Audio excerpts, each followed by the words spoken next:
Beneath the surface of a shallow coral outcrop off the coast of Indonesia, the sea holds its breath. In the filtered blue twilight, sunbeams dance across ridges of brain coral and swaying anemones, casting rippling shadows across the sandy floor. A cloud of sediment rises, almost imperceptibly, as a shape moves among the rubble, indistinguishable from the rocks until it shifts. What looked like a patch of mottled algae reveals itself as an octopus. Its skin ripples and changes, blending once again with the substrate. This camouflage is not a reflexive disguise, it's a calculated decision, part of a larger puzzle the animal is solving with every passing second. This particular octopus, a common species from the genus Octopus cyanea, is not simply hunting, it is remembering. Its movement is cautious yet precise, arms gliding over terrain it appears to know intimately. Biologists tracking this individual have observed a curious behavior. It consistently avoids a particular reef crevice that once trapped it for hours in a discarded plastic container.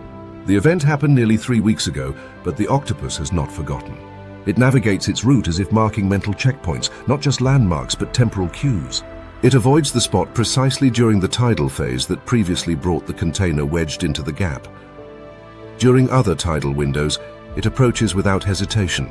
This suggests not merely spatial awareness, but episodic-like memory, recollection of specific events tied to place and time.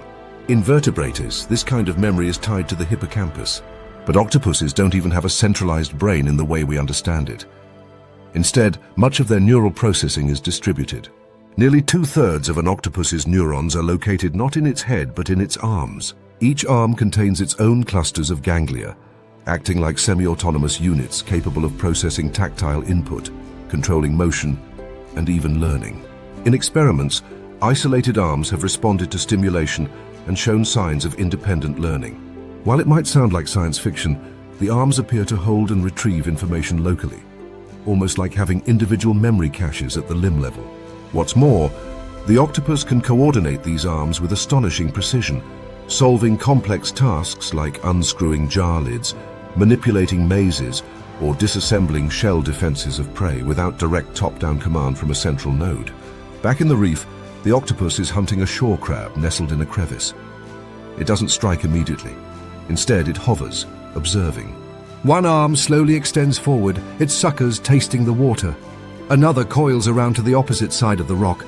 Then, in a sudden coordinated surge, multiple arms converge, not randomly, but like chess pieces moved with intent. The crab is pulled free in one fluid motion, its limbs folded under in a soft trap of muscle and suction. What is striking here is not just the efficiency of the hunt, but the apparent strategic memory involved. This octopus has used this exact maneuver before. Researchers with video records show that over several weeks, it has developed preference for this multi-limb ambush in similar coral structures, demonstrating not just instinct, but what looks like learned behavior applied in context. Octopus cognition has long challenged researchers because it doesn't conform to mammalian models. There is no shared evolutionary lineage between cephalopods and vertebrates that would explain parallel intelligence. Instead, what we see is a case of convergent evolution, a separate path to problem-solving intelligence, shaped not by social cooperation, but by solitude and vulnerability. Octopuses are short-lived, solitary animals with few defenses beyond escape, disguise, and wit. They must learn quickly, adapt constantly, and remember what works. Their intelligence is not shaped by family bonds or long developmental periods, but by necessity and exposure to complex, changing environments. In laboratory conditions, octopuses have been shown to recognize individual humans, even when presented in identical uniforms. Some show preference for specific handlers, while reacting aggressively to others. In puzzle box trials, they can remember solutions for weeks, and even modify strategies based on small environmental changes. More provocatively, in delayed response tests, where a reward is only available after a timed wait, octopuses have demonstrated behaviors suggesting they understand sequence and timing, hinting at mental time travel, the ability to recall what happened, where, and when. In the wild, these faculties are put to use in ways no lab can replicate.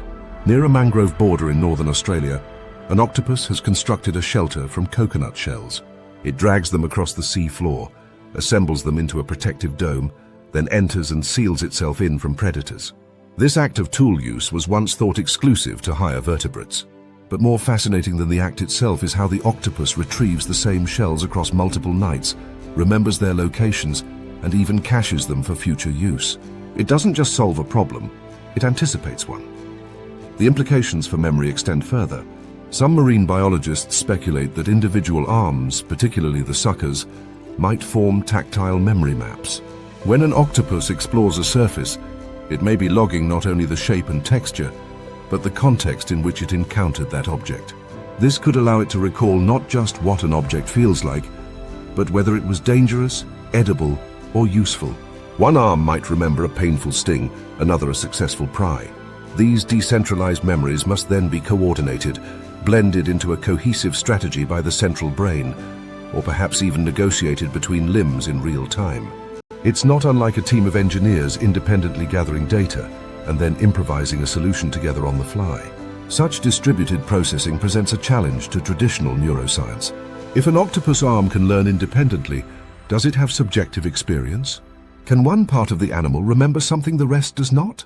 And if the octopus can combine these distributed insights into coherent decisions, what does that suggest about the nature of unified consciousness in such a creature? These are not philosophical abstractions. They are central to understanding how intelligence might evolve in alien environments, including beyond Earth. The reef falls quiet again. The octopus, having fed, settles into a hollow beneath a plate of coral. Its skin ripples through a dozen textures and colors before smoothing into a pale sand pattern. It closes its siphon and narrows its eyes. Yet beneath the stillness, something is always calculating. A memory forms, not of hunger, but of opportunity. Not of threat, but of pattern. In its own way, the octopus is remembering not just where to hide or hunt, but how the world behaves. And that knowledge, stored in a brain spread through skin and limb, becomes its sharpest weapon. This intelligence, alien, distributed, improvisational, exists not for display or play, but for survival. The octopus is not performing tricks. It is navigating a hostile, shifting world by remembering what others forget, and by trusting not just instinct, but the lingering whisper of experience etched into every limb. In the pale shallows of a tropical lagoon, where the seagrass gives way to beds of crushed coral and the light scatters in ribbons across the substrate, something quick and deliberate stirs beneath a chunk of broken shell. The setting is calm, but restless. A current pulls gently through the water, moving particles like soft smoke, and the distant clicks of crustaceans echo faintly through the reef. Hidden under a shallow ledge, barely the length of a finger, waits a mantis shrimp. Odontodactylus ciliaris, a peacock-colored enigma armed with a visual system unlike anything else in the animal kingdom. Its body is a mosaic of iridescence, greens, reds, and blues shifting under the filtered light. But the real marvel lies not in its armor, but in its eyes. Each compound eye is mounted on a flexible stalk, capable of moving independently in all directions. They twitch and rotate with uncanny precision, scanning their surroundings not in the passive way of most predators, but with deliberate calibration, as though reading data. These eyes don't just perceive light, they dissect it. With 16 types of photoreceptors, including ones for detecting ultraviolet and polarized light, mantis shrimp process visual information with layered complexity. Yet for all their biological hardware, they don't appear to experience color in the way vertebrates do. Their vision isn't about vibrant aesthetics, it's about function, filtering light piece by piece like a scanning sensor. They read the environment more than they see it. This peculiar visual system is not just theoretical marvel, it's been tested under controlled conditions that suggest potential capabilities beyond immediate predation. In laboratory experiments, researchers have found that mantis shrimp can detect polarized light patterns that mimic the optical signatures of cancerous human tissue. This finding, while far from implying medical awareness, demonstrates a remarkable ability to read subtle changes in reflected light, something few animals, or even machines, can do. In the wild, this capacity might serve a more practical purpose, identifying the slightest difference in prey movement, tracking polarized reflections off fish scales, or perhaps interpreting the health and threat level of rivals based on skin reflectivity. The mantis shrimp's hunting method is a case study in explosive precision. It's not a passive ambush predator. It calculates, locks in, and strikes with speed that borders on physics-defying. The creature's raptorial appendages, club-like limbs evolved for impact, are kept folded beneath the body, spring-loaded by a complex latch system. When triggered, the strike reaches accelerations over 10,000 g-forces, delivering blows faster than a .22 caliber bullet. Cavitation bubbles form in the wake, releasing shockwaves and flashes of light that can stun or kill prey, even if the limb doesn't connect directly. It is one of the fastest predatory movements in the animal kingdom. Inside its burrow, the mantis shrimp waits, not relying on camouflage but on vigilance. Its eyes rotate, tracking a grazing goby that ventures close to the entrance. The goby is unaware, distracted by the silt it fans for food, and its lateral line system may not detect the mantis shrimp at all. Not until it's too late. The shrimp's forelimbs coil tighter, and the eyes pause, triangulating distance. Then, with a snap that displaces nearby sediment, the strike lands. The goby jerks, stunned or killed instantly, and is dragged under the ledge before any scavengers take notice. The entire exchange takes less than a tenth of a second. But vision in mantis shrimp is not only about killing. In social contexts, particularly among the more territorial species, visual signals become language. Some species use polarized light reflections on their bodies to communicate aggression or readiness to mate. These signals are invisible to most other marine animals, including predators, giving the mantis shrimp a form of private visual messaging. It's a cryptographic communication system that relies on physics instead of sound or scent, and one that may have evolved precisely because it offers such security. Their eyes are divided into three distinct regions, the upper and lower hemispheres, and a central band that contains rows of specialized ommatidia. Each of these rows is tuned to specific wavelengths and light orientations, making the central band a sort of scanning array. Rather than constructing a complete image like human eyes do, these shrimp appear to scan sections of the scene sequentially, interpreting bits of light data that collectively produce an informational picture. This would explain why, despite having so many photoreceptors, they perform poorly in traditional color differentiation tests. They don't compare color side by side like we do. Instead, they process light one slice at a time, building context rather than contrast. This scanning strategy offers clear advantages in a habitat that is both visually complex and ever-changing. Sunlight shifts as it passes through moving water. Coral reflects and refracts light in unpredictable ways. Sand and silt scatter photons, making sharp vision difficult. Yet mantis shrimp eyes are designed not to be overwhelmed by this chaos, but to decode it. Polarized light detection enables them to see contrast where other animals see none, such as the orientation of light waves bouncing off transparent prey, or the telltale gleam of a shrimp's carapace under cover. Another notable feature is their eye independence. Each eye, acting semi-autonomously, gathers data from a slightly different angle, offering stereoscopic depth perception with just one. This means even if one eye is damaged or obscured, the shrimp can still effectively hunt, navigate, and interact using the other.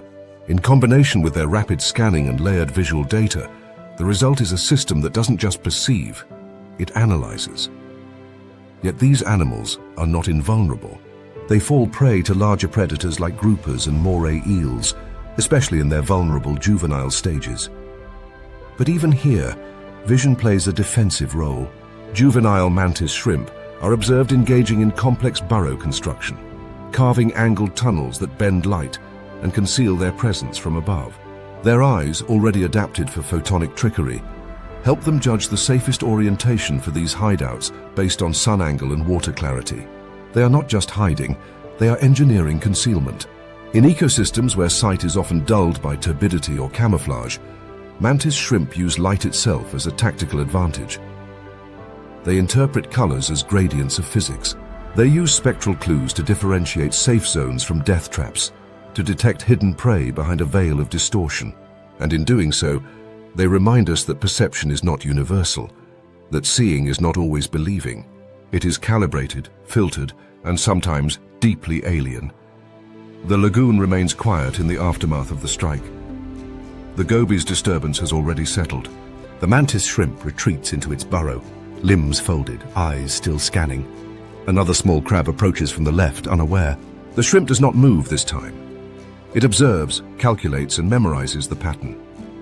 Perhaps it's not hungry, or perhaps it's not the right time. Timing, after all, is everything when you see the world frame by polarized frame. As daylight fades over the reef, the ocean begins its slow, deliberate transformation. The turquoise clarity of the water turns a muted blue, shadows stretch long over coral ridges, and the familiar daytime buzz of darting fish and territorial scuffles quiets to a low ambient hush. It is the threshold between shifts, where diurnal species tuck away into crevices and hollows, and night dwellers rise with slow purpose from hidden lairs. At this moment of transition, a single parrotfish moves carefully through the water column, scanning the reef below for a suitable resting place. Its scales shimmer faintly in the dwindling light, a collage of soft pinks, greens, and iridescent blues that appear almost unreal, as if painted onto the fish rather than grown from it. The parrotfish, part of the Scaridae family, is not a stealthy creature by any measure. Its beak-like mouth, designed for grinding coral and scraping algae, emits an audible clicking sound when feeding, and its bright coloration offers little in the way of camouflage. During the day, its constant motion and tough skin offer some protection from ambush predators. But at night, when vision fades and hunting tactics shift, the parrotfish becomes exposed in a very different way. It cannot simply disappear into the reef like an eel or retreat into a shell like a crab. It must innovate. Settling into a shallow depression beneath a coral ledge, the parrotfish begins a nightly ritual both peculiar and effective. Glands located near its gills begin to secrete a translucent mucus, which slowly envelops its body like a fine net. The process takes several minutes, during which the fish remains alert, turning in place occasionally, as if checking the progress of its own creation. The mucus spreads from head to tail, forming a loose but coherent sac around the fish, sealing off openings near the gills and mouth while still allowing for respiration. Within 15 minutes, the parrotfish is encased in what scientists now refer to as a mucus cocoon, a thin, gel-like bubble that glows faintly under ultraviolet light. This mucus was once believed to serve only a single function, masking the parrotfish's scent from predators such as moray eels, which prowl the reef at night using an advanced sense of smell. But as research deepened, a more complex picture began to emerge. Chemical analysis revealed that the cocoon contains a cocktail of antimicrobial peptides, natural compounds capable of suppressing bacterial and parasitic growth. In the warm, nutrient-rich waters of coral reefs, where parasitic isopods and skin-boring worms are common, the cocoon acts not just as a predator defense, but as a form of personal hygiene. It is a biological quarantine chamber that the parrotfish constructs nightly, maintaining its health while unconscious and immobile. More surprising still, recent studies have suggested a third and even more unorthodox function: electromagnetic disruption. Several reef predators, particularly those active at night, hunt not only by smell or vision, but by detecting the weak electrical signals emitted by living tissue. Sharks, rays, and certain catfish possess specialized organs, ampullae of Lorenzini, that allow them to sense these bioelectric fields with remarkable precision. The parrotfish's mucus cocoon, however, appears to act as a mild insulator, dulling the emission of these signals to a level that interferes with detection. In this sense, the cocoon operates not unlike a military-grade jamming device, clouding the electrical footprint of its maker and confusing any would-be hunter scanning the area. Meanwhile, just meters away, a juvenile reef shark glides silently through the labyrinth of coral, its body barely stirring the water. It is not actively attacking, just searching, sweeping the reef in wide arcs, reading for scent trails or electric fields that indicate prey. The shark passes within striking distance of the parrotfish, slowing slightly, pivoting its head in that oddly precise way that suggests a sensory check, and then it moves on. There is nothing unusual to see, no scent, no signature. The parrotfish, encased in its mucus bubble, is effectively invisible. This strategy is not without its risks. The cocoon is delicate, easily torn by strong current or sudden movement. If startled awake, the parrotfish must shed the mucus immediately and swim off, leaving behind a shredded film that dissolves into the water.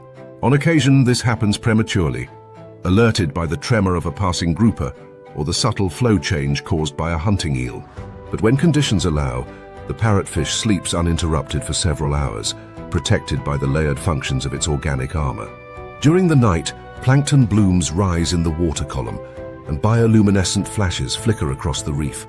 Invertebrates emerge from rock hollows: spiny lobsters, brittle stars, sea cucumbers, and a slow pulse of life reanimates the reef from a different angle. Yet the parrotfish remains still, its form blurred behind the gelatinous cocoon, its gills moving in slow, rhythmic pulls. It is vulnerable in one sense, still half-conscious, unable to flee in time if directly attacked. But in another, it is cloaked. The reef is full of hiding places, but the parrotfish has invented its own. From an evolutionary perspective, this behavior is remarkable not for its existence, but for its rarity. Among reef fish, very few produce protective mucus structures, and even fewer do so as a dedicated part of their daily cycle. Most fish rely on structural defenses, armor, spines, burrows, or on behavioral strategies such as schooling or camouflage. The parrotfish, instead, has committed to a nightly act of biomolecular craftsmanship, generating fresh cocoon material each evening and discarding it every dawn. It is energy-intensive and metabolically costly, but clearly the benefits outweigh the effort. By early morning, the first hints of light penetrate the reef. The water warms slightly, and the noise level begins to rise as diurnal species stir and reoccupy the reef. The parrotfish begins to wake, subtle muscle contractions traveling down its body. It stretches slightly, nudges its way forward, and in doing so tears open the mucus cocoon, which drifts upward in slow fragments before dissolving into the current. The fish is no longer invisible, but it doesn't need to be. The danger of night has passed. Now it returns to its role as a grazer, scraping algae from coral and contributing, unwittingly, to reef ecology by excreting sand and maintaining the balance of benthic growth. In the end, the parrotfish's bubble is more than just a hiding place. It is a living example of how chemical adaptation can create new ecological tools, how biology can engineer its own version of stealth technology, medical isolation, and electromagnetic interference in a single secretion. It is not a fish that fights with teeth or speed. It builds something else entirely. Something that floats, protects, disinfects, and deflects. A solution not of brute force, but of biochemical precision. And every night, without ceremony, it constructs this shield once again, a soft wall between its vulnerable body and a world full of searching predators. At first glance, the sea cucumber hardly seems worth noticing. It lies motionless along the sandy floor of a reef shelf, its soft, elongated body partially dusted with sediment and bits of algae. A casual observer might mistake it for a lump of rotting plant matter or a piece of coral detritus, until a closer look reveals faint, rhythmic contractions rippling along its flanks. There are no fins or limbs, no visible eyes or mouth to speak of, just a leathery, tubular body curved slightly in the current. Yet beneath this understated exterior lies one of the ocean's strangest defense mechanisms, an escape strategy as unsettling as it is effective. The surrounding environment is calm, but not without tension. Reef fish flicker between coral spurs in short bursts. A moray eel slides silently beneath a ledge, its sinuous form winding through narrow channels. Closer to the open substrate, a juvenile triggerfish is scouting the sandy bottom for anything soft-bodied and unguarded. The sea cucumber doesn't move, but it is not unaware. Its body surface is laced with sensory structures, papillae and tube feet that feel for changes in water movement and chemical composition. When disturbed, it can respond with more than just retreat. It can launch part of itself as a weapon. The triggerfish, curious and emboldened, approaches the sea cucumber and nudges it sharply with its snout. The response is immediate. From one end of the sea cucumber's body, a soft rip in the body wall splits open, and a mass of glistening string-like organs bursts forth. These are not random entrails. They are specialized internal structures, respiratory trees and intestines, ejected deliberately in a sudden convulsive contraction. In some species, these organs are coated with a sticky, fibrous material that entangles predators like a net. In others, especially among members of the genus Holothuria, the expelled tissue is laced with holothurin, a potent saponin-based toxin that can irritate or kill small predators outright. The triggerfish recoils instantly, gills flaring and body twisting away. A cloud of fine sediment explodes into the water as it retreats. What looks like self-destruction is, in fact, a highly specialized survival mechanism. Known as evisceration, this behavior is triggered when a sea cucumber perceives intense threat, typically from a persistent predator or sudden trauma. The expelled organs serve multiple purposes. They startle or harm the attacker, provide a distraction the predator may investigate or feed on, and create a brief window for the sea cucumber to slip away or simply remain undetected while the predator disengages. It is, in a sense, a biological decoy made of the creature's own body. The sea cucumber lies still again. The wound, still gaping, does not bleed in any conventional sense. These animals lack a circulatory system like vertebrates. Instead, they rely on a water vascular system, a network of fluid-filled canals that control movement and internal pressure. Their body wall, reinforced by microscopic skeletal elements called ossicles, is flexible yet durable. Within hours of evisceration, repair begins. Specialized cells begin sealing the tear, and tissue regeneration is set in motion. Unlike most animals, which treat injury as damage control, the sea cucumber is adapted to treat it as routine maintenance. Within 48 hours, cellular growth accelerates at the wound site. Mesenchymal cells migrate toward the damaged area, where they differentiate into new muscle and epithelial tissues. By the end of the first week, the major internal organs, intestines, respiratory trees, and cloacal structures, are in early stages of reformation. In some species, full functional regrowth is complete in less than 14 days. No scars remain. The animal resumes feeding and locomotion as if nothing had occurred. But what happens during the interim, when digestive organs are missing? This is where sea cucumbers employ yet another adaptation that borders on the surreal. During the regenerative phase, they rely on cutaneous absorption to maintain their metabolism. Their skin, thin, permeable, and covered in papillae, allows for the passive uptake of dissolved organic material from the surrounding water. Microbial films, free-floating amino acids, and even microscopic detritus are absorbed directly through the integument. Essentially, the animal eats with its skin. It's a low-efficiency strategy, but enough to sustain basic functions until internal digestion resumes. This mode of nutrient acquisition is not exclusive to times of trauma. In certain deep-sea environments where particulate food is scarce, some species of sea cucumber have evolved to rely heavily on this skin-based absorption year-round. In these extreme habitats, the ability to draw sustenance from mere contact with the water column becomes a vital advantage. Though most abundant in shallow tropical reefs, sea cucumbers are cosmopolitan in their distribution. They inhabit everything from tidal pools to abyssal plains, often playing crucial roles in sediment cycling and nutrient distribution.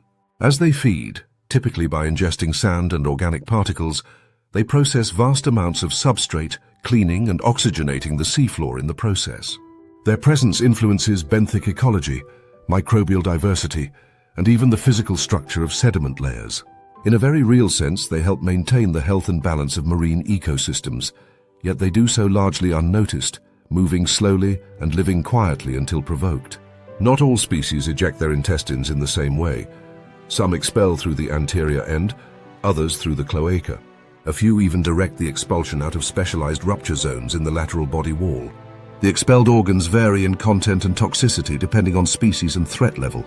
In some shallow water species, the tissues are primarily adhesive and entangling, while in others they are aggressively chemical in nature, with toxins that can persist in the water column for several minutes. Interestingly, the act of evisceration is not always a last-ditch effort. In some ecological scenarios, it may serve as a preemptive deterrent. Laboratory studies have shown that certain predators, such as crabs and wrasses, quickly learn to avoid sea cucumbers that have recently eviscerated. The presence of lingering toxins or the memory of sticky filaments seems to create an aversive response. In this way, sea cucumbers gain a form of reputation-based defense, much like aposematic coloration in terrestrial insects. Except the warning comes after the fact, delivered through experience rather than appearance. As the reef stirs with the return of daylight, the sea cucumber continues its slow journey across the sand.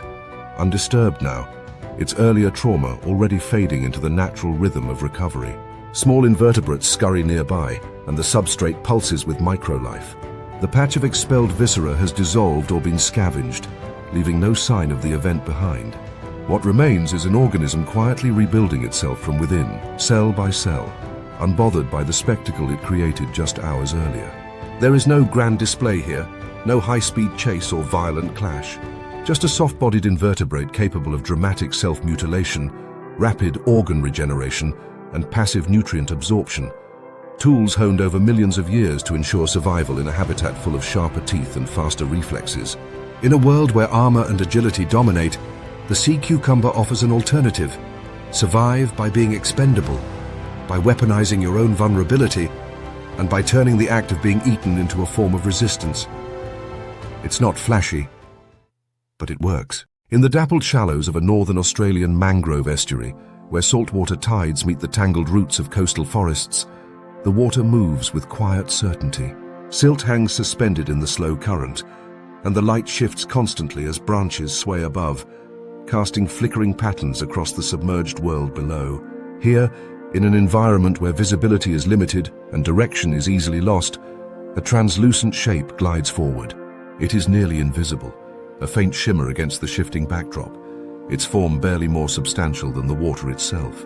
And yet, the box jellyfish is not drifting aimlessly. It is choosing a path.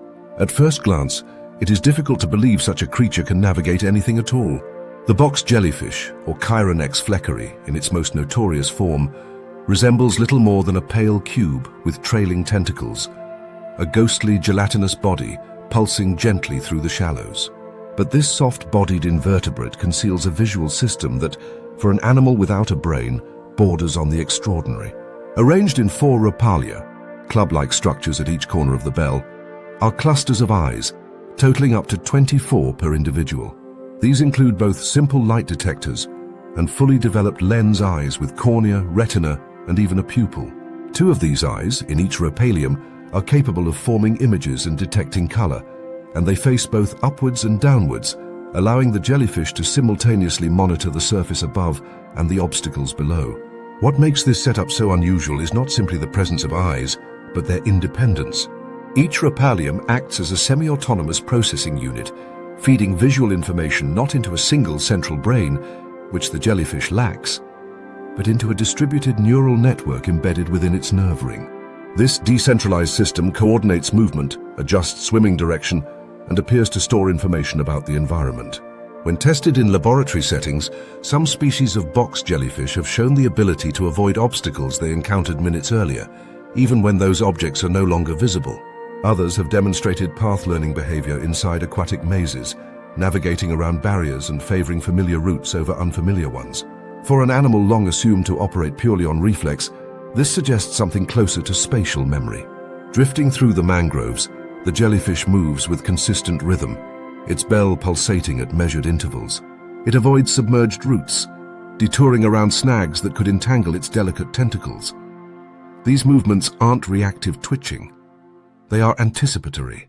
When filmed from above, the jellyfish follows consistent corridors, curving through familiar gaps between stilt roots, often returning to the same feeding zones near brackish inlets. Scientists tracking individual jellyfish have noted that their paths are not random dispersals, but repeatable patterns, and unlike their more passive relatives, box jellyfish do not rely on the current to move them. They swim actively, using bell contractions that propel them forward at nearly 4 knots, fast for a jellyfish and fast enough to indicate intent. The tentacles trailing behind the bell, up to 3 meters in adult specimens, are armed with cnidocytes, stinging cells capable of delivering venom among the most potent in the animal kingdom. This venom disrupts cellular membranes, affects ion channels in the heart and nervous system, and can induce cardiac arrest in human victims within minutes. But for small fish, the primary prey of many box jellyfish, the strike is over before they even sense danger. The nematocysts are pressure-triggered and fire in microseconds, wrapping the prey in a paralyzing net. The jellyfish then contracts its tentacles to bring the food into its gastrovascular cavity, where digestion begins. What's often overlooked is how selective this feeding strategy can be. In complex habitats like mangroves, where visibility is often reduced and prey can vanish behind obstacles, hunting requires more than random collision. The jellyfish's vision helps it distinguish light gradients and vertical structures, useful for detecting the silhouette of fish against the lighter water surface. But more than that, it appears to use visual cues to predict the behavior of prey, positioning itself in the likeliest paths of movement. This implies not just sensory input but processing, an ongoing calculation about where to be. The notion of decentralized intelligence in the box jellyfish challenges conventional models of cognition. Without a central brain to coordinate behavior, its nervous system operates more like a loop, a ring of neural tissue around the margin of the bell that integrates input from the rhopalia, tentacles, and statoliths, balance-sensing organs, and outputs coordinated motor control. This system resembles a distributed computing network, where localized processors manage specific tasks but share data to achieve unified behavior. In practice, this means that decision-making is not dictated from a single point, but emerges from the collective activity of the nerve net. Decentralized control also offers resilience. If one rhopalium is damaged, the others continue functioning. If a tentacle is severed, it regenerates. The organism doesn't shut down in the face of injury, it adapts. And that adaptability may explain how these jellyfish manage to persist in such dynamic, obstacle-filled environments. Mangrove forests are not open water. They are obstacle courses of tangled roots, shifting tides, and irregular light. Success here requires more than floating. It requires feedback, memory, and some form of learning. Intriguingly, box jellyfish show a preference for certain zones within mangrove habitats. Areas with moderate light, reduced flow, and high plankton density. They may remain in these zones for hours or days before shifting to a new area. This suggests site fidelity, a behavior more commonly associated with vertebrates like birds or fish. Whether this fidelity is driven by visual landmarks, chemical cues, or a combination of both remains under investigation, but the behavioral consistency is difficult to dismiss. At the edge of the mangrove fringe, where clearer water returns and sunlight pierces more directly to the seafloor, the jellyfish slows its pace. Here, the prey density thins and the risk of exposure increases. Fish are faster in open water, and larger predators, turtles, groupers, even other jellyfish, pose a threat. The box jellyfish rotates, its bell tilting as its rhopalia align to rescan the forest edge. It pivots smoothly and re-enters the tangle of roots. It is not retreating exactly. It is navigating, selecting a route that leads to familiar cover and better feeding conditions. What emerges from these observations is not a picture of advanced intelligence in the vertebrate sense, no planning, no reasoning, no symbolic thought, but something more elemental and no less remarkable, a form of embodied cognition, where perception, memory, and behavior are rooted in distributed systems working in unison. The box jellyfish is not smart by human standards, but it is not simple either. It is structured to succeed in a specific complex niche, using tools, vision, spatial awareness, behavioral consistency, that many marine animals with far larger brains cannot match in the same conditions. The estuary quiets again as the tide begins to shift. The jellyfish continues its circuit beneath the canopy of roots and silty water, pulsing forward in steady intervals. It is alone, but never truly drifting. With no brain to think and no heart to beat, it moves with intention, guided not by instinct alone, but by a neural web that remembers where it has been and knows in its own way where it is going. The reef at midday hums with life and movement. Waves above send sun-streaked turbulence cascading over coral heads, while shoals of fish flicker in and out of view like animated static. It's a loud, crowded place by marine standards, crustaceans clicking, parrotfish crunching, damsels bickering over patches of algae. But under the surface of this bustling world, a quieter process is underway, relentless, methodical, and almost invisible to the untrained eye. Along the base of a boulder coral, nestled half in shadow, a dark domed shape clings tightly to the rock. It moves almost imperceptibly, its tube feet contracting in careful rhythms, while its sharp, calcareous teeth grind with microscopic precision. This is Echinometra mathai, a rock-boring sea urchin, and it is slowly tunneling its way into solid limestone. Unlike its more visible cousins that graze on algae across open reef surfaces, this species prefers to live partially embedded in rock. It doesn't simply wedge itself into crevices, it creates them. Using a mouth structure known as Aristotle's lantern, composed of 5 interlocking tooth-like plates, the urchin scrapes, rasps, and drills into calcium carbonate with mechanical persistence. Over the span of months, then years, it grinds out depressions that conform precisely to its body shape, forming burrows just deep enough to shield its vulnerable underside and soft internal organs. These aren't makeshift shelters, they are engineered spaces, molded over time through a combination of patience, abrasion, and self-sharpening anatomy. At the center of this excavation effort are the urchin's teeth. Made from high magnesium calcite, a material harder than pure calcite yet still brittle, they are layered with organic molecules that allow flexibility while minimizing fracture. As the tips wear down from contact with rock, new material is added at the base, pushing the worn portions outward and eventually replacing them entirely. In effect, the urchin is perpetually rebuilding its own tools at the molecular level. This regenerative process is so refined that its teeth maintain a consistent shape and alignment throughout the animal's life. Scientists studying these microstructures have noted that their composition and durability rival the performance of engineered ceramics. Yet they are built without conscious control, cell by cell, in total silence. In high-density reef flats, especially where shelter is limited, the impact of urchin bioerosion is not just personal, but ecological. As more individuals dig, the reef begins to change shape. Shallow pits coalesce into broader depressions. Galleries of hollows appear beneath overhangs. These structures don't weaken the reef in any meaningful way. Instead, they add texture and complexity to what might otherwise be smooth, uninhabitable surfaces. Small fish, shrimp, crabs, and juvenile mollusks take refuge in the crevices abandoned by older urchins or those widened by decades of collective erosion. These microhabitats reduce predation risk, buffer temperature extremes, and provide quiet zones for early development. In a reef environment where competition for shelter can mean the difference between survival and disappearance, these carved sanctuaries serve as accidental lifelines. The pace of this transformation is glacial compared to most reef activity, but the effect over time is undeniable. Long-term surveys have documented significant shifts in reef structure driven by urchin behavior, especially in areas where large bioeroders such as parrotfish and boring sponges are absent.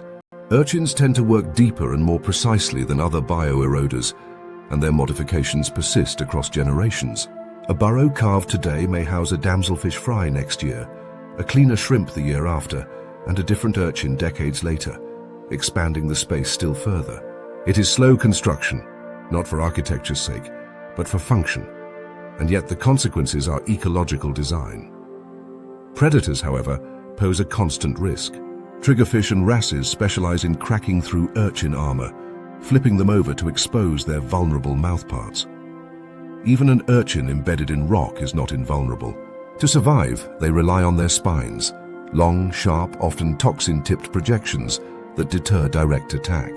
These spines aren't just rigid defense tools, they also serve sensory roles, responding to pressure changes and chemical cues in the water. When disturbed, the urchin doesn't flee, it braces itself, presses deeper into the burrow, and positions its spines to block entry points. If a predator persists, it may dislodge the urchin entirely, but more often the effort proves too time-consuming and the attacker moves on to easier prey. Some species take this further. The pencil urchin, for example, has blunt, thickened spines suited to wedging itself into tight gaps, while others develop spines coated in irritant substances that discourage even casual investigation. Yet the real advantage lies not in confrontation, but in preparation. A well-drilled cavity with just enough clearance for the urchin's spines offers a mechanical barrier that no casual predator can overcome. It's not a fortress, but it's a shield, the result of months of steady labor, unnoticed by most of the reef's inhabitants. Beyond the physical impact, urchins influence reef ecology through their feeding habits. Most are grazers, scraping microalgae and detritus from the substrate. This grazing prevents algal overgrowth, which can otherwise smother corals and reduce oxygen availability in microzones. In areas where herbivorous fish have been depleted by overfishing, urchins often take on a compensatory role, maintaining algal balance and allowing coral larvae to settle. But in environments where urchin populations boom unchecked, such as reefs suffering from trophic imbalance, they can become destructive, stripping away living coral tissue and destabilizing substrate. It's a delicate equilibrium, too few, and the reef becomes choked by algae. Too many, and the reef becomes overgrazed and fragmented. Yet the boring species seem to occupy a different niche. Their slow erosion complements the faster, broader actions of grazing fish and encrusting organisms. Rather than stripping entire surfaces, they refine them. Their impact is localized but enduring, transforming featureless rock into protective enclaves that persist through seasons, storms, and succession cycles. Their life strategy is built on endurance, not efficiency. They do not hurry, and they do not adapt quickly. But they have persisted across geological eras, outlasting faster competitors and more aggressive grazers by simply continuing to dig, molecule by molecule, into the foundations of the sea. The light begins to dim as the sun drops lower in the sky, casting longer shadows across the reef. The urchin is still at work. It does not need to move far. Just a few millimeters of scraping per day is enough. Its tube feet maintain their grip, anchoring the creature tightly against surge and current. Around it, the reef continues its frantic pulse. Hunts, chases, spawning events, deaths. But the urchin does not react. It continues its task with timeless consistency, tunneling into stone with teeth it did not choose, under instincts it cannot name. In the end, the reef's complexity depends not only on its builders, corals, calcifiers, fast-growing architects, but also on its carvers, on the unseen labor of small, persistent creatures that wear away the raw material of the ocean, and in doing so, make room for others. The sea urchin drills not for ambition or dominance, but for survival. And yet the holes it leaves behind become opportunities. Quiet shelters in a world where quiet is rare. Carved from rock, shaped by repetition, and occupied by generations of life that follow in its wake. In the quiet backwaters of a tropical lagoon, where the mangroves thin and the seafloor is stitched with seagrass, the water takes on a hushed clarity. Faint rays of sun filter through the brackish surface, painting the sand below with ribbons of light. Small fish drift between the grass blades, their movements twitchy and sudden, always on edge. To the untrained eye, there is nothing here but the usual rhythm of a coastal flat. Current, sand, occasional stirrings. But there is something else. Something still, nestled just beneath the surface. Half buried in the grass, with only the tip of its head exposed, lies one of the ocean's most unlikely ambush predators, a sea snake from the Hydrophinae subfamily, lying in wait with its body coiled below and its skull barely breaking the water's veil. Unlike their terrestrial relatives, sea snakes have not only taken to the water, they've adapted in ways few reptiles ever have. They are air-breathing, scale-covered, and vertebrate. But everything about them has been bent to meet the rules of an aquatic world. Their tails have flattened like paddles. Their lungs stretch almost the length of their body, and their nostrils can close tight like a seal's. But perhaps the strangest adaptation isn't visible at all. It's the skin on their heads, just above the snout and around the crown. This patch of tissue, nearly paper-thin and densely packed with capillaries, acts as a breathing surface. Through it, the snake can absorb oxygen directly from the water, a trait called cutaneous respiration. In this case, more specifically, cranial respiration. It's a biological workaround with tactical benefits. Sea snakes must surface periodically to breathe air, but frequent exposure puts them at risk. Birds, like ospreys and sea eagles, patrol the skies above these shallows, scanning for motion or the shimmer of scale. Staying submerged too long leads to suffocation. Surfacing too often risks predation. The solution is subtle but brilliant.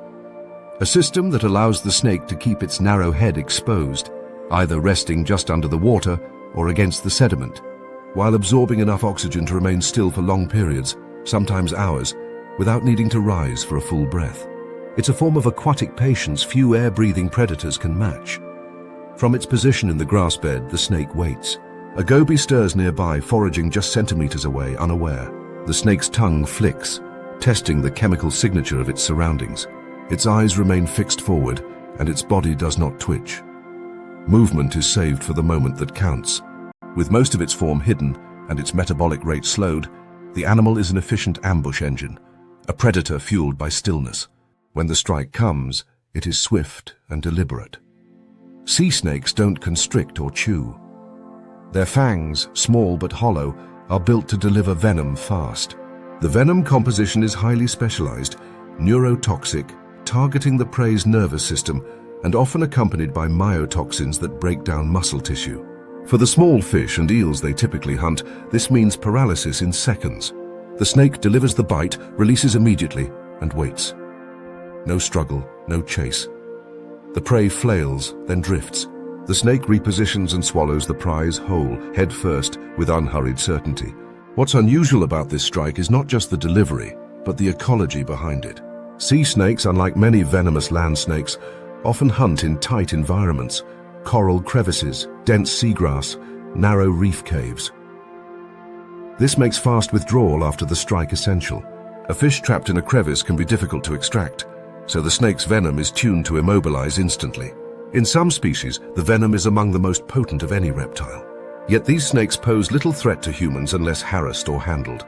Their fangs are small, often too short to penetrate thick skin deeply, and their aggression is minimal. Their survival is rooted not in domination, but precision. This balance of lethality and caution is mirrored in their physiology.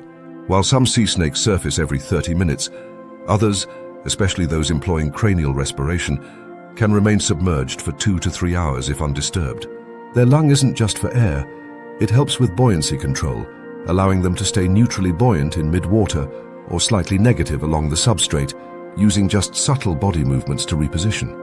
And while their respiration through the skin may only account for a small percentage of their total oxygen intake, around 25% in some species, it is the margin that matters. It allows them to rest longer, wait longer, and move less, which in turn makes them less detectable to both prey and predators. In deeper waters, where coral slopes give way to reef walls and sandy drop-offs, other species of sea snakes hunt more actively. The banded sea crate, for instance, slithers through rock corridors like an underwater scout, sometimes working cooperatively with reef fish like groupers or wrasses to flush prey. But even these more mobile hunters benefit from cranial respiration. By occasionally pressing their heads into crevices or against shaded reef surfaces, they extend their hunting window without needing to rise. In environments where one exposed trip to the surface could mean a fatal encounter with a predator or boat propeller, every extra minute underwater matters. Not all snakes in the Hydrophini group use the same strategies. Some spend more time in the open water column, diving in and out of reefs to feed. Others specialize in tidal zones, timing their foraging to the rise and fall of water levels. Yet across this diversity, the ability to breathe through the head remains a common theme, a subtle, often invisible advantage layered into their survival strategy. It is not a full replacement for lungs, but it's an augmentation, a way of stretching time in the predator's favor. The face becomes not just a sensor or weapon, but an oxygen gateway. As the tide shifts and water clarity begins to murk, the snake beneath the grass rises slightly, its head just brushing the surface. It does not gulp air. Instead, it maintains position, letting the oxygen-rich water pass gently over its forehead. Tube-like nostrils remain closed.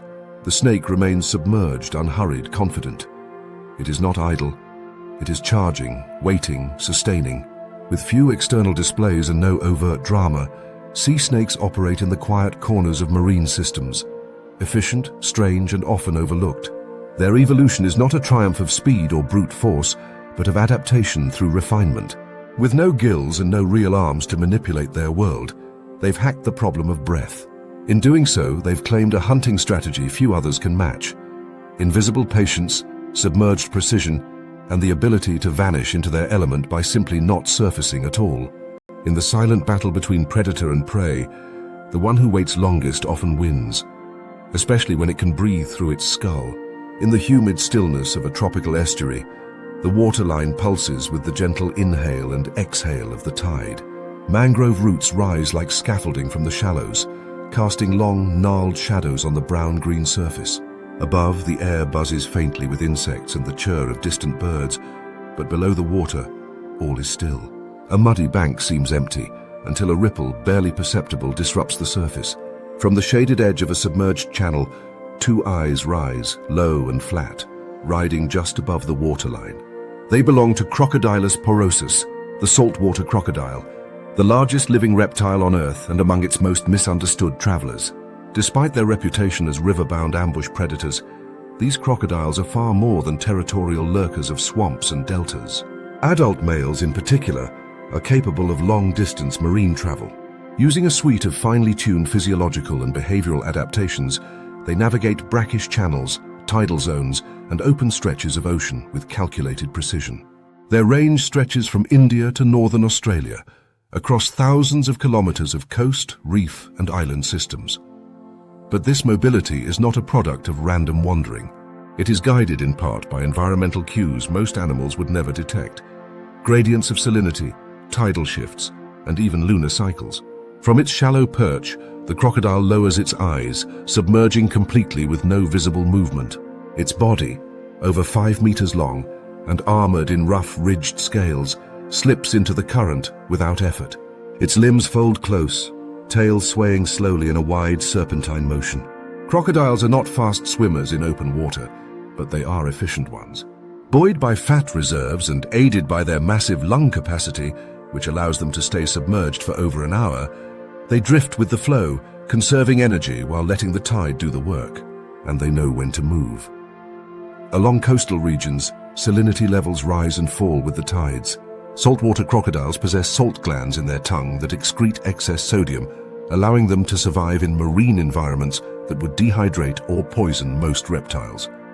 But more than simply tolerating salt, they appear to detect it.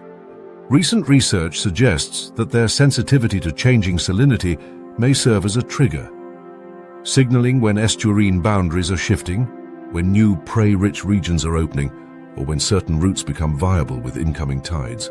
In this way, the crocodile's skin becomes a kind of biological barometer, reading the invisible lines that connect estuary to ocean and estuary to estuary. Marine tracking studies have recorded individual males traveling over 500 kilometers in less than 3 weeks, hopping from river mouth to mangrove chain, crossing open ocean for up to a day at a time. They navigate with apparent certainty, maintaining heading even when wind and current conspire against them. One hypothesis is that they use celestial cues, sun position and moon phase, to calibrate movement. While not confirmed, the consistency of their routes across seasons and the timing of departures during full or new moons supports the theory. These ancient reptiles may possess internal lunar calendars, guiding them in sync with the rhythms of the ocean. These migrations serve multiple purposes. Some are territorial expansions, younger males displaced by larger, dominant crocodiles seeking new habitat. Others are breeding drives, with males traveling great distances to locate females in isolated river systems. And sometimes they are simply opportunistic foraging expeditions, driven by changing prey distributions. A mangrove forest emptied of fish by seasonal drought may push a crocodile toward a distant estuary, flush with bait fish. They don't migrate in herds or schools. They go alone, unmarked and mostly unnoticed, blending into the coastlines and currents as they pass. As the crocodile enters open water, its head rises again, barely above the surface. It keeps a low profile, nostrils and eyes aligned for minimal exposure. The rest of its bulk glides beneath, trailing a faint wake that disappears in the chop. It is not a swimmer in the traditional sense. Its propulsion is tail-driven, with only minor corrections from the limbs. Its lungs, positioned high in the body cavity, offer buoyancy control, letting the animal rise or sink with a subtle shift in posture. When resting or coasting with the tide, the crocodile can move for hours with almost no exertion. Predators that rely on stealth tend to remain within known territories. But saltwater crocodiles are an exception. They combine ambush tactics with long-range movement, using knowledge of terrain and currents that is not inherited in maps, but learned through experience. Juveniles begin small, traveling a few kilometers between feeding areas, but as they grow, their exploratory range expands. Males in particular develop extensive mental maps of coastlines, estuary mouths and backwater channels. They remember which rivers have seasonal floods, where fish gather during spawning, and how tides behave during certain months. This knowledge accumulates, shaping not only where they go, but when and how they travel. As the crocodile nears the edge of an offshore sandbar, it slows and rests in the eddy, its body drifting in neutral buoyancy. Around it, small pelagic fish dart in silvery flocks, while seabirds cry overhead. The tide is shifting, the outgoing surge now pulling away from the estuary. This is the window. The crocodile turns slightly, aligning itself with the deeper water channel that runs along the reef shelf. It doesn't hesitate. With a slow thrust of its tail, it vanishes over the edge, slipping from the shallows into the marine blue beyond. Out here, in open water, the crocodile's form is less distinct. The sunlight refracts down in sheets, and the animal blends into the dark stripe of seafloor below. It is not fast enough to chase open ocean prey, but it doesn't need to. It will coast between islands, between river mouths and coastal mangroves, finding its way not through landmarks, but by reading the sea itself. Ocean currents, eddies, freshwater plumes, and thermoclines are all part of its invisible map. Even in vastness, it is not lost. When it reaches a new estuary, it will return to familiar tactics, ambushing fish, stalking wallabies, or birds that come too close to the river's edge, perhaps even challenging a local male for dominance. But until then, it remains the solitary traveler. No fin, no flipper, No echo call, just muscle, instinct, and a body evolved to read and ride the tide. The image of a crocodile surfing ocean currents may seem improbable, even fantastical, but it is grounded in data, in decades of observation, satellite tracking, and behavioral study. These animals are not bound by fresh water or fixed range. They are navigators, using physical and chemical cues to move between worlds. Their migrations are not acts of desperation, but of quiet precision, honed over millions of years. In a sea where most reptiles sink or drown, the saltwater crocodile remains a survivor, one that doesn't resist the current but rides it. From island to island, across gulfs and rivers, it charts its path not with haste, but with purpose. A relic of ancient Earth, moving with the rhythm of the moon and the language of salt. The ocean's surface rolls steadily beneath a steel-grey sky, stitched with sleet and the faint shimmer of faraway glaciers. On the rocky edge of an Antarctic peninsula, the air cuts sharp with salt and cold, carrying the distant echo of calls from a nearby rookery. Short, repetitive brays rising in cadence as penguins jostle for space among boulders dusted in snow. Just offshore, the water is anything but still. Sleek bodies arc in and out with mechanical precision, vanishing into the depths and bursting back through the surface in glistening sprays. These are Adelie and Gen 2 penguins, and while they may appear clumsy on land, beneath the surface they operate with the discipline and efficiency of torpedoes. Below the waves, the transformation is immediate. The bulky waddle gives way to streamlined control. Each penguin's wings, though useless for flight, are sculpted into rigid flippers, built to slice through the water with power and agility. Their dense bones reduce buoyancy, countering the lift that would make deep diving difficult. Every part of their anatomy speaks of specialization, from the tapered body profile to the unique muscular structure that powers continuous flipper strokes without fatigue. And yet, it's not just strength that sets them apart. It's the way they manipulate the very physics of movement. In the seconds before a penguin breaches the water, it performs a maneuver that has puzzled scientists for decades. From beneath the surface, the bird accelerates upward, and just as it launches into the air, a sheath of tiny bubbles surrounds its body, forming a glowing halo that trails behind it. This isn't incidental. It's a deliberate tactic. By fluffing its feathers and releasing air trapped within its plumage, the penguin reduces drag, essentially creating a lubricating layer of gas between its body and the water. The result is a burst of acceleration, increasing speed by up to 100% in the final moments before breach. It's the marine equivalent of a sprinter shifting gears just before the finish line. Only the engine is biological, and the advantage is built into the feather structure itself. The secret lies in the penguin's ability to maintain an insulating layer of air within its dense, interlocking feathers. On land, this provides thermal protection against extreme wind and cold. But underwater, the same adaptation allows for rapid release, generating supercavitation, a thin film of air that dramatically lowers resistance. Unlike seals or whales, penguins can toggle between low drag and insulated states with subtle shifts in posture and feather tension, giving them dynamic control over their hydrodynamics. But even more curious is what comes after the launch. Penguins aren't just leaping for show. Breaches often serve as resets, strategic moves to reposition or reorient.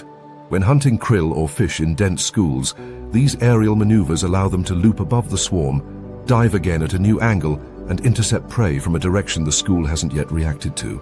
It's a behavior that reflects both environmental awareness and short-term memory. And that memory, as it turns out, runs deeper than previously thought.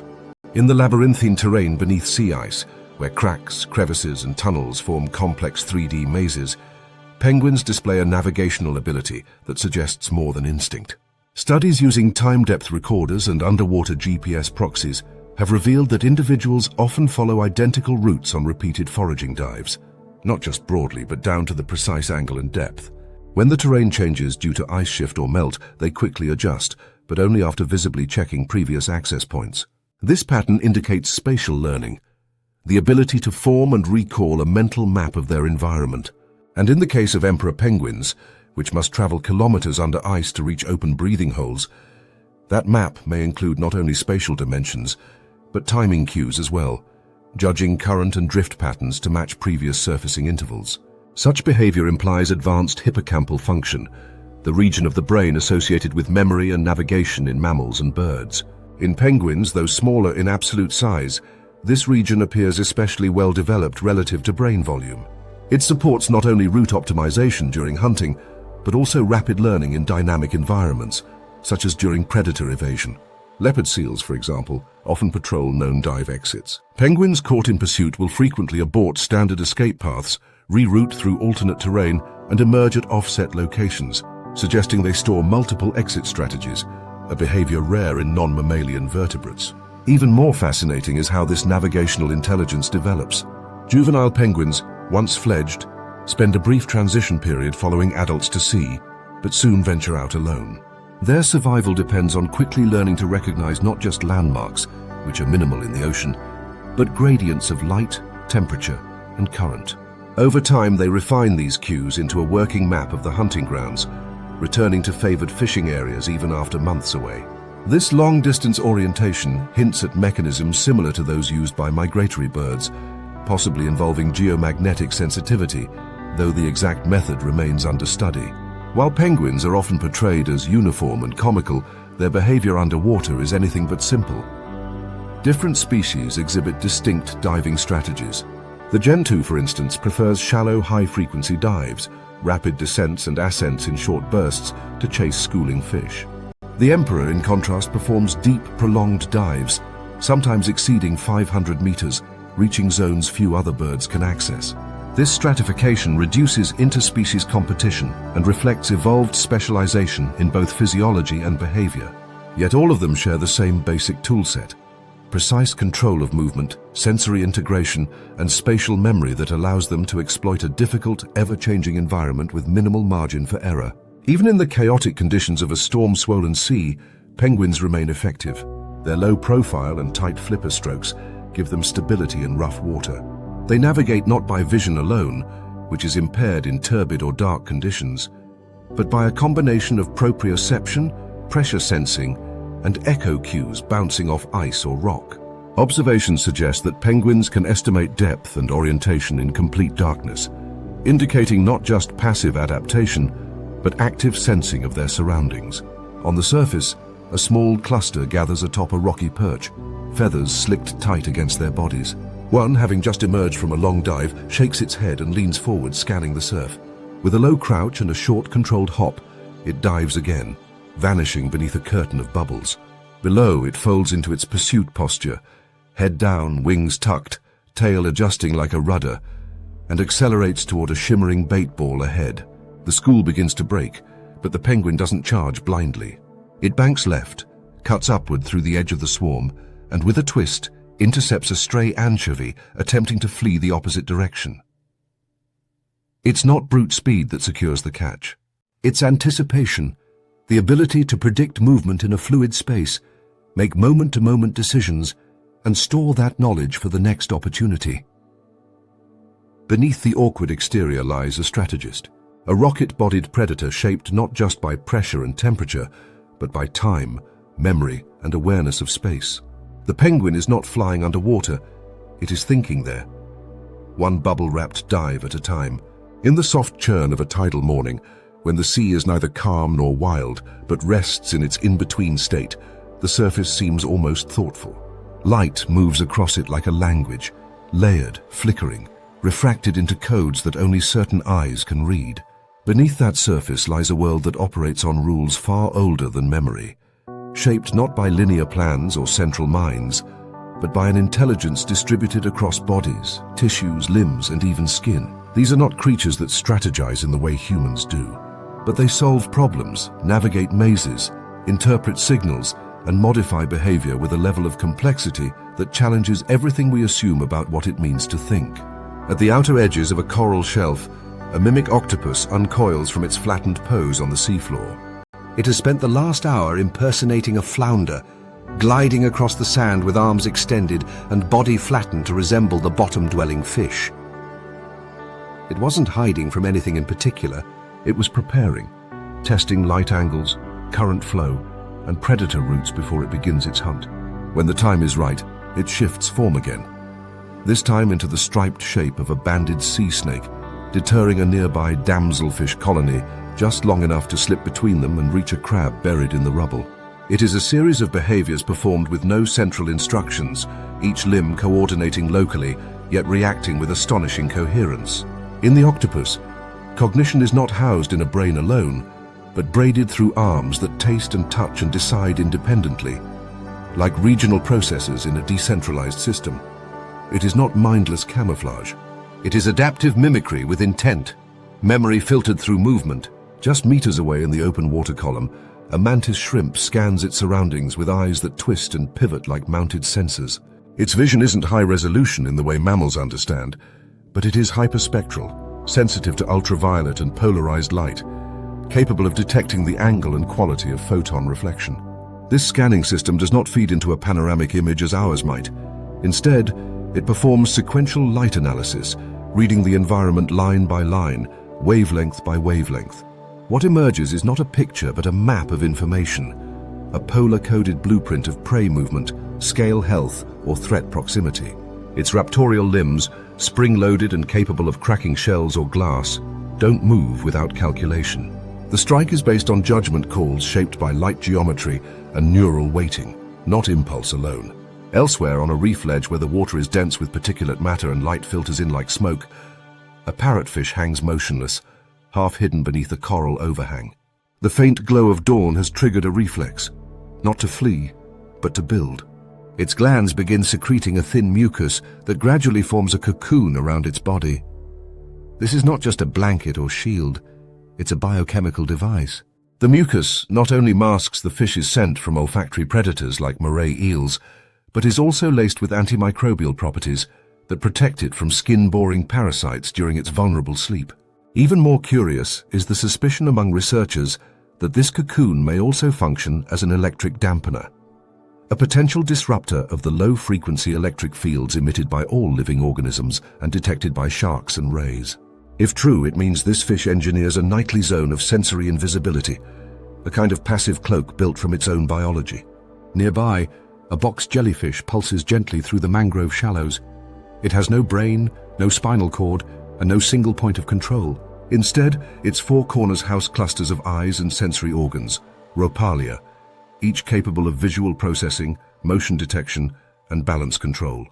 These four data centers operate in tandem with a nerve ring around the bell margin, distributing sensory and motor coordination like a circuit board. The jellyfish sees with all of them. 24 eyes interpreting shadows, gradients, and colors, yet it does not drift.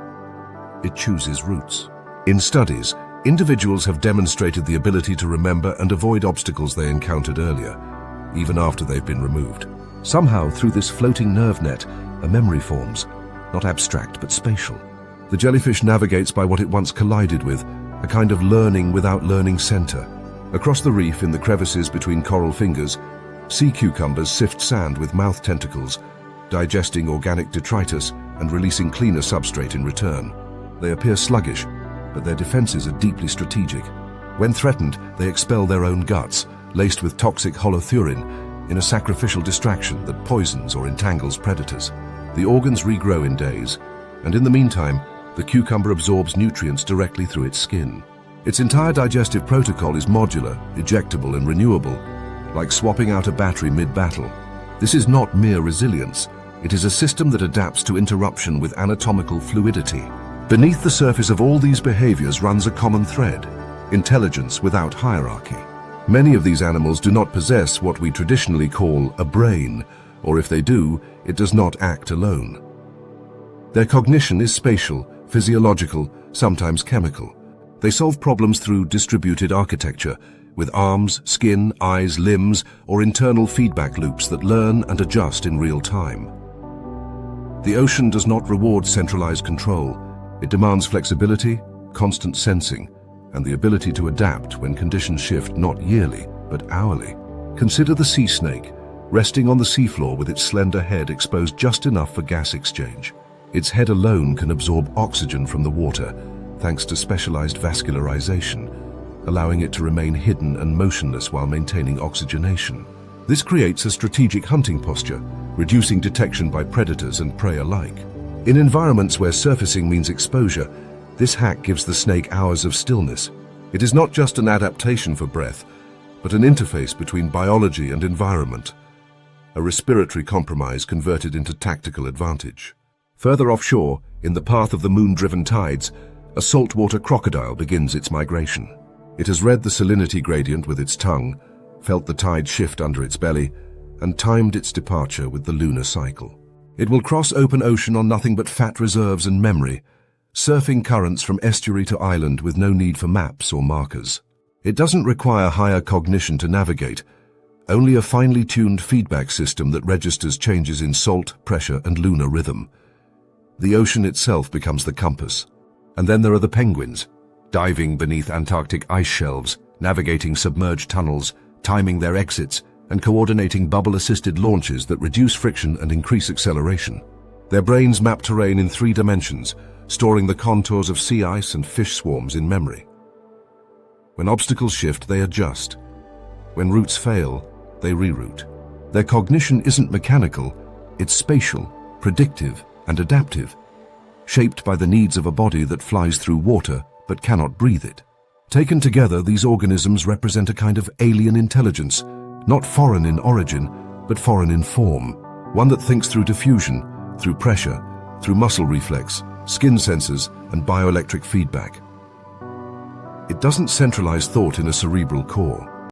It lets thought happen where it's needed, in the limb, the eye, the shell, the gut. The ocean, with its pressure, unpredictability, and complexity, has not favored thinkers in the traditional sense. It has favored problem solvers built from parts. Intelligence here is smeared across the anatomy like a network, patchy in form but cohesive in effect. There is no single mind beneath the waves, no planning authority that governs octopus limbs or coordinates the routes of jellyfish. But there is behavior that learns, adapts, reacts, and endures. It doesn't write books or build tools. It builds routines, patterns, strategies, written in slime, bubbles, venom, light, and skin. The sea doesn't think in words. It thinks in secrets. And the creatures that survive here don't outwit with brains alone. They outlast with systems evolved to think in the body, through the tide, with the current. Thought, in this world, is not a place. It is a process. One the land has barely begun to understand.